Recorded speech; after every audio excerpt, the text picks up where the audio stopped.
Hello Warriors, this is Mars and welcome back to another Destiny 2 PvP gameplay video. So I've been working on this healer bottom tree Sunbreaker build. I'm running Lumina with Crest of Apalupi, and the second and third slot weapons are optional. Mainly I like to stick with the sniper because I'm mainly anchoring most of the time that I'm playing, which you'll see in the gameplay, and I like to put in meaningful damage from afar.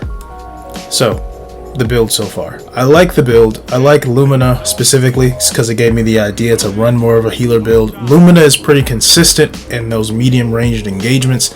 I wish it had some more range for its archetype because I think this is the lowest range 140 hand cannon that I even have in my arsenal now. But it's consistent. I like the way that it functions. I like the way that it flows. It's not going to be every single hand cannon in the game, but when it comes to overall utility, it's pretty solid. I like Lumina. So the combination with Lumina and Crest of Apalupi makes you really a healer, basically. As long as you're getting those kills with Lumina, you can always heal your teammates. You may not always get it off at the immediate times, and plus Lumina does have its certain amount of range, because if somebody moves makes a sharp left turn and you shoot it to the right, Lumina isn't going to track them, so they're not going to get that healing, you're not going to get your damage buff. But let's talk about Crest of Apalupi. As soon as you pop your barricade, you get an instant burst of healing. I'm not sure if that's affected by your maximum recovery, by how much the healing is, but if you can maintain that barricade or have a fast charging barricade, I have about tier 8 in terms of resilience. I'm almost at tier 9.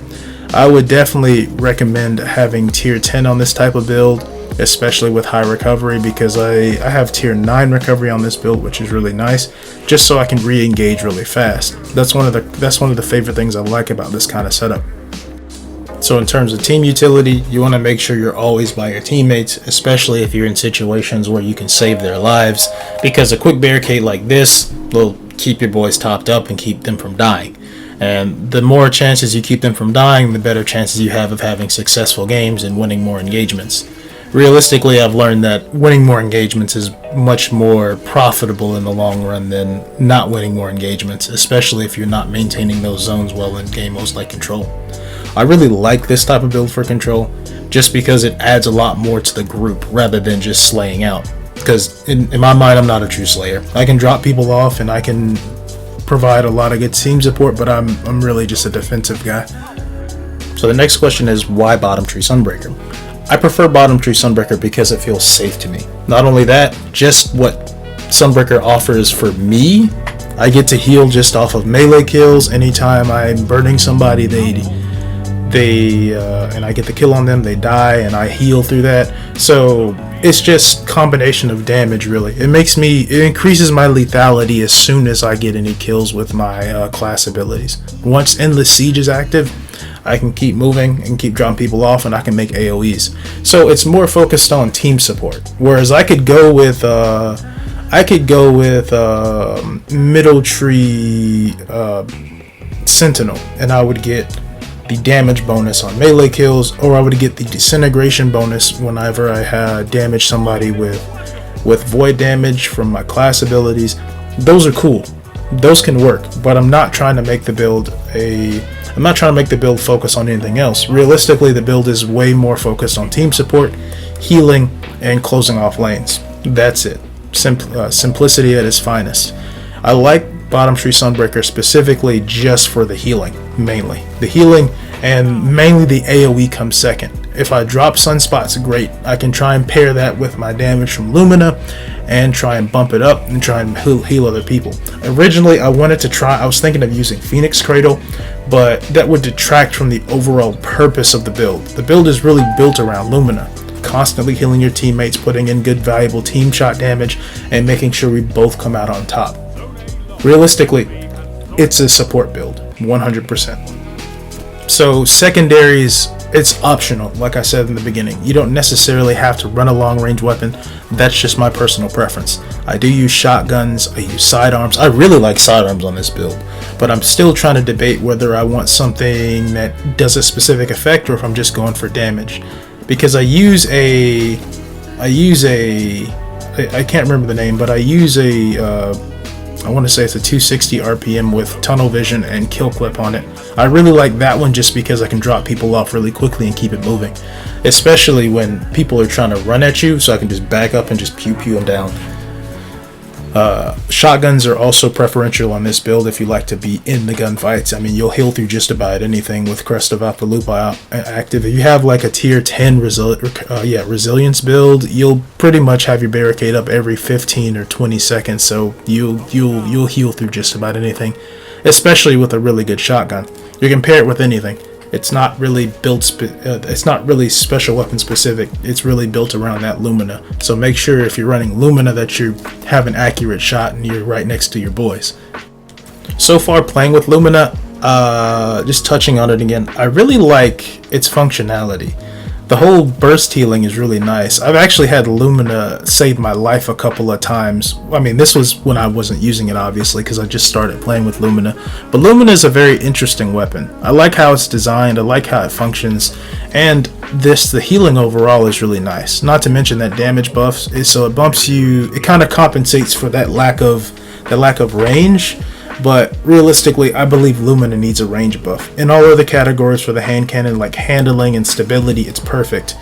But it still has its original 150 stats, so it really needs that increase to range. If it gets a bump from like 60 to 70, that'd be great. It'd be a really consistent hand cannon at that point. And also in terms of mods, I really want to run double unflinching hand cannon mods, and that would probably be it. That'd be the only adjustment I'd make in my kind of build, because I usually run double bomber and anything to give me my resources back a little bit faster and maintain my barricades, and that's pretty much it. I don't really have anything else I want to say about the build. So that's the end of this part of the commentary.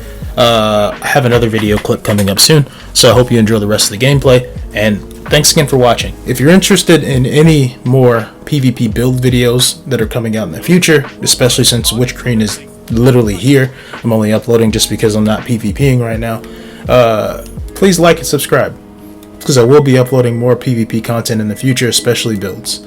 I want to say thanks again for watching, and keep on slaying. Peace. Zone C captured. Enemy claimed Zone A.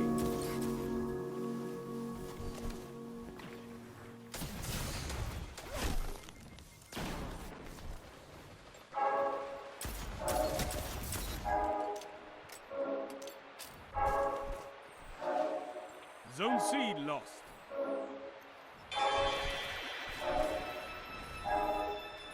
Zone B captured. You have zone advantage.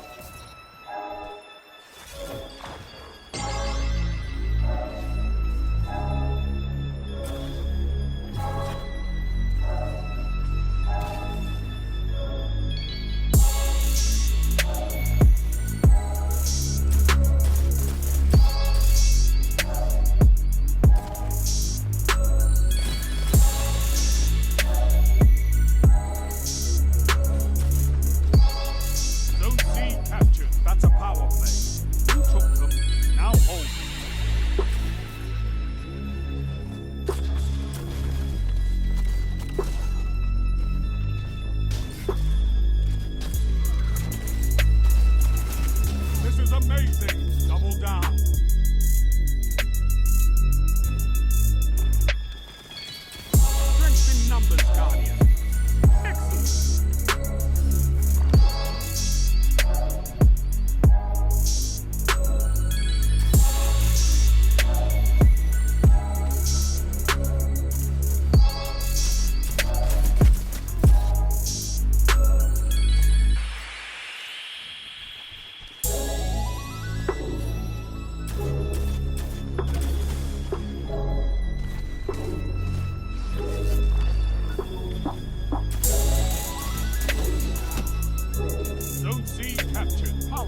Untitled